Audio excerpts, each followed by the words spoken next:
Hey everybody, I'm back for the rest of the trophies. Unfortunately there's not too many left, but this should still be somewhat lengthy. We'll see how it ends up being. Anyway, Helioptile, a very timid Pokemon that makes its home in arid deserts. The necktie-like frill on either side of its head can be stretched out to absorb sunlight, which Helioptile then uses to generate electricity. Thanks to this energy source, it can even survive without food. If your phone runs out of battery in the desert, why not ask the sky for help?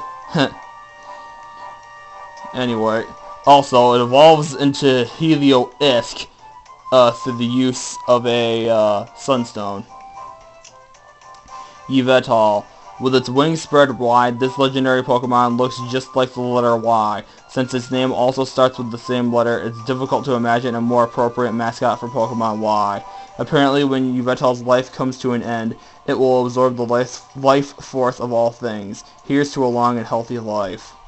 Also, the reason I read off this Pokemon's description and not Xerneas is because Xerneas is also a trophy in Smash Wii U, if I'm not mistaken, because it is a Pokeball and Master Ball Pokemon in both versions of Smash 4. Prism Tower, which is also a stage in this game, I've showed off previously with my 4 Amiibo. A notable location from Pokemon X and Pokemon Y, the Prism Tower is the symbol of Lumiose City, the metropolis at the heart of the Kalos region. In this game, platforms will take you on a tour around the tower and its surrounding areas, and at night you can marvel at the fabulous illuminations. You may see different Pokemon as well. It's also the gym of the fifth gym of Kalos, the Electric Gym. Clement is the gym leader, and you do quizzes inside the gym that are conducted, trying to think of the right word to use there, by his little sister Bonnie, which is also the reference in my Jigglypuff Amiibo name for anybody who has watched any of my videos with my Jigglypuff Amiibo in it. Ivysaur, who was a playable character in Smash Brawl. This one may be the exact same thing as in Smash Wii U, but I want to read it anyway, because even if whether I do or I don't, this video is going to end up being shorter than the last one, almost guaranteed, because I'm almost at the end of these trophies. Anyway, Ivysaur. Watching your starter Pokemon evolve is an unforgettable experience. For many trainers, that first happened when Bulbasaur became Ivysaur. Just a second. It might be difficult to say goodbye to cute little Bulbasaur, but before they know it, they'll be saying bye to Ivysaur too, as it turns into a fully grown Venusaur. Mega Venusaur. With a special type of Mega Stone called Venusaur, Venusaur can Mega Evolve into Mega Venusaur in the middle of battle. Not only does Venusaur get a large defense boost when it Mega Evolves, but the plants on its back grow so much it looks like you're being attacked by a walking jungle. Now that's gotta be intimidating. Har har. In addition to that, when it Mega Evolves, it also gets the Thick Fat ability, which basically nullifies its weakness to Ice and Fire types, aka it makes them neutral, whereas it would normally be weak to them. Squirtle. At the start of their Pokemon adventures, many aspiring trainers visit Professor Oak to choose one of the 3 starter Pokemon. Squirtle's always a popular choice, with it being so gosh darn adorable and wrecking the first gym. I already read that. When it's in danger, though, it withdraws into its shell and spits a high-pressure burst of water, a bit less adorable. Also, this is a playable character in Smash Brawl on Pokemon Trainer, and Ivysaur was on Pokemon Trainer 2. I failed to mention that little detail. Mega Blastoise. Some species of Pokemon living in Kalos have the ability to Mega Evolve, and here's one. Mega Blastoise is a bit bigger than Blastoise, and instead of 2 cannons on its shell, it has 1 huge cannon. This may seem like a downgrade, but wait, there are 2 on its arms. The math is easy. 3 is better than 2. Hitmonlee, who is also a Pokeball Pokemon in the first Super Smash Bros. Game for the Nintendo 64. Sometimes referred to as the Kickmaster, this flexible fighting type Pokemon can extend each leg to nearly twice its natural length. It can often be seen rubbing its leg down after a battle. In the original Super Smash Bros., it would shout to get itself pumped up and then launch fighters directly upward with a powerful kick. So it's basically using focus energy and high jump kick. Never realized that until now. It does make sense with its animation, though. This is going to be awkward, but I'm going to do an impression of what it sounded like. It won't. Anyway. Articuno, who was also unfortunately a Pokeball Pokemon in Melee that I say unfortunately because it hasn't been a Pokeball Pokemon since then. The air around Articuno is always cool, and it can make snowfall on even the hottest of days. It must be the perfect Pokemon to have around in the summer. Not necessarily. Then again, do you really want to be the one to use a legendary bird Pokemon as an ice machine? Let's just think about this for a minute. Snow cones!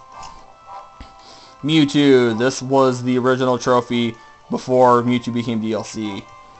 Even though I do believe, I could be wrong, but if I'm not mistaken, I think Mewtwo was planned to be a DLC before Smash Wii U even released, possibly even before this version of Smash released. But I don't know that for sure. Don't quote me on that. Created from modified Mew DNA, Mewtwo was designed to be the ultimate Pokemon. It didn't take on any of Mew's kinder traits, and only uses its intelligence to destroy its enemies, or so it seems. Perhaps it just feels threatened or even tormented, and that's why it lashes out. Whatever the reason, Mewtwo is not to be messed with. This one I'm not... Oh, I'm going to read it off. I'm fairly certain this is in Smash Wii U as well, but oh well. Professor Elm must have been shocked when he discovered a pre-evolution of Pikachu. These cute baby Pokemon often discharge electricity accidentally when something takes them by surprise. They also play together by using their tails to make sparks fly. It's cute to watch, but it's good training for battle too. Celebi. This Pokemon has the unique ability to travel through time to the past or future. However, the only times Celebi wants to visit are those of peace, so catching sight of Celebi in one of the beautiful forests it frequents is a good sign indeed. Frequently visits. Perhaps it's mankind's responsibility to create the kind of time Celebi would want to visit. Also, I failed to mention, I don't know if I mentioned it in the Smash Wii U video or not, but Pichu is a playable character in Melee. He's deemed, generally speaking, as the worst character in Melee, even though Darmlins likes him because he likes playing as Pikachu. Darmlins 271, that is. Porygon Z. Porygon is an artificial Pokemon created by humans. Given an upgrade, it becomes Porygon 2. Then another mod turns it into Porygon Z. You'd think 2 upgrades would make Porygon Z the perfect Pokemon, but actually, the dubious disc, however that word is pronounced, used to make Porygon 2 evolve, seems to have introduced some bugs. Maybe a patch is in the works. Audino. This Pokemon has huge ears and large feelers that look like stethoscopes. It's easy to guess what it's best at. It can pick up even the faintest of sounds perfectly with its feelers, including the heartbeats of other creatures. It can even tell how far away eggs are from hatching. Sylveon. Sylveon is one of Eevee's various final Eevee evolutions. It has a lot of great attacks to use in battle, but it actually seems to be a peace-loving sort of Pokemon. Case in point, it can completely stop the flow of battle by moving its ribbon-like feelers in a way that charms its opponents into not wanting to fight anymore. Pokemon Trainer. I read this in Smash Wii U, so I'm just going to read the description and not say anything else about it. Pop quiz. What do Misty, Brock, Cynthia, Iris, and Ash all have in common? That's right, they're all Pokemon trainers. This Pokemon Master is in the making is the same back in Super Smash Bros. Brawl. He fought to be the very best like no one ever was. The Smash them was his real test and launch him was his cause. If you couldn't catch what I was saying, so I was talking too fast there, you'll be able to actually see the text for that in my Wii U videos. One of them. This one is exclusive to this game. Pokemon Trainer, Pokemon X and Y, Serena and Calum are their standard names. We suppose it's possible you've missed out up until now, so let us explain. In Pokemon, you set out from your hometown on a Pokemon journey, catching Pokemon and fighting battles with them. In Pokemon X and Pokemon Y, you reach the next town and find yourself embroiled in a tale of, no wait, no spoilers. Ha ha ha. Professor Sycamore, which is the last trophy. This charming professor is an eminent Pokemon researcher in the Kalos region. He's dedicated to solving the puzzles of Mega Evolution in Pokemon, but unlike some other busy researchers, he always makes time to keep his hair stylish and his clothes and workspace tidy. Anyway guys, this wraps up the Smash 3DS trophy. It took me a bit longer than I expected, but thankfully it's still under 10 minutes.